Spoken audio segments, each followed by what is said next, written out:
ఒక నియోజకవర్గం స్థాయిలో చేసిన నిరసన కార్యక్రమం జన ప్రవాహాన్ని తలపించిందని, ఈ జన ప్రవాహాన్ని చూస్తేనే అర్థమవుతుంది ప్రభుత్వంపై ఎంత వ్యతిరేకత ఉందా అనేది అని ఎమ్మెల్సీ పర్వతిరెడ్డి చంద్రశేఖర్ రెడ్డి అన్నారు. పెరిగిన విద్యుత్ ఛార్జీలకు వ్యతిరేకంగా నెల్లూరు నగర నియోజకవర్గంలో ఎమ్మెల్సీ పర్వతిరెడ్డి చంద్రశేఖర్ రెడ్డి, మాజీ ఎంపీ ఆదాల ప్రభాకర్ రెడ్డి ఆధ్వర్యంలో మినీ బైపాస్ లో భారీ ర్యాలీ నిర్వహించారు. సందర్భంగా పర్వతిరెడ్డి చంద్రశేఖర్ రెడ్డి మాట్లాడుతూ బడికి వెళ్లే పిల్లలందరికీ 15,000 రూపాయలు ఇస్తానని చెప్పి మోసం చేశారన్నారు. ఎన్నికలకు ముందు కూటమి ప్రభుత్వం ఇచ్చిన ఏ ఒక్క హామీ కూడా నెరవేర్చలేదని ఆయన దుయ్యబట్టారు. చంద్రబాబు నాయుడు గారు ఎన్నికలకు ముందు అనేక హామీలు ఇచ్చారు. అందులో తల్లికి వందనమని, నిరుద్యోగ భృతని, 20 లక్షల ఉద్యోగాలని, ఆడబిడ్డ నిధి అని, మహిళలకు ఉచిత బస్సు ప్రయాణమని, అలా అనేక హామీలు ఇచ్చారు. అందులో భాగంగా పవర్ ఛార్జెస్ గురించి అయితే ఇప్పుడున్న ఛార్జెస్ నేను తగ్గిస్తానని స్పష్టంగా ప్రతి మీటింగ్లో కూడా చెప్పారు. కానీ ఈరోజు ఏమైంది?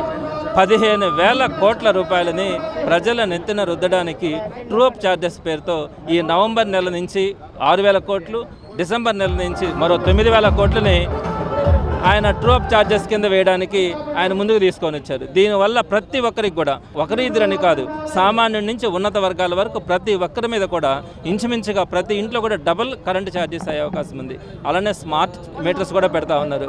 స్మార్ట్ మీటర్స్ పెట్టి ఆ తర్వాత ప్రీపెయిడ్ తీసుకురావాలని ఆలోచన ఉంది. ప్రీపెయిడ్ తీసుకొచ్చిన తర్వాత అర్ధరాత్రి కనుక ఒక పేదవాడి ఇంట్లో ఆ ఛార్జింగ్ అయిపోతే, కరెంటు కనుక పోతే ఆ ఇంట్లో ఉన్నటువంటి వృద్ధులు కానీ పిల్లలు కానీ పరిస్థితి ఏ విధంగా ఉంటుందన్నది ఒకసారి ఆలోచించాలి. ఈ విధంగా అన్ని వర్గాలను కూడా చంద్రబాబు నాయుడు గారు ఈరోజు బాధ పెడతా ఉన్నారు. మరి ఆయన ఒకసారి ఆలోచించుకోవాలి.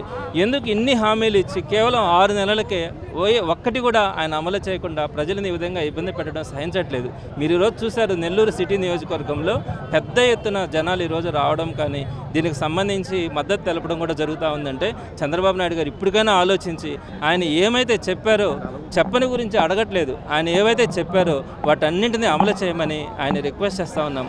ఆలోచించండి, ప్రజల మధ్యకు రండి. మీరు ఎక్కడో కూర్చుంటే మీకు అర్థం కాదు. ప్రజల్లో ఉన్నటువంటి బాధను మీరు అర్థం చేసుకోవాలని కోరుతా ఉన్నాం.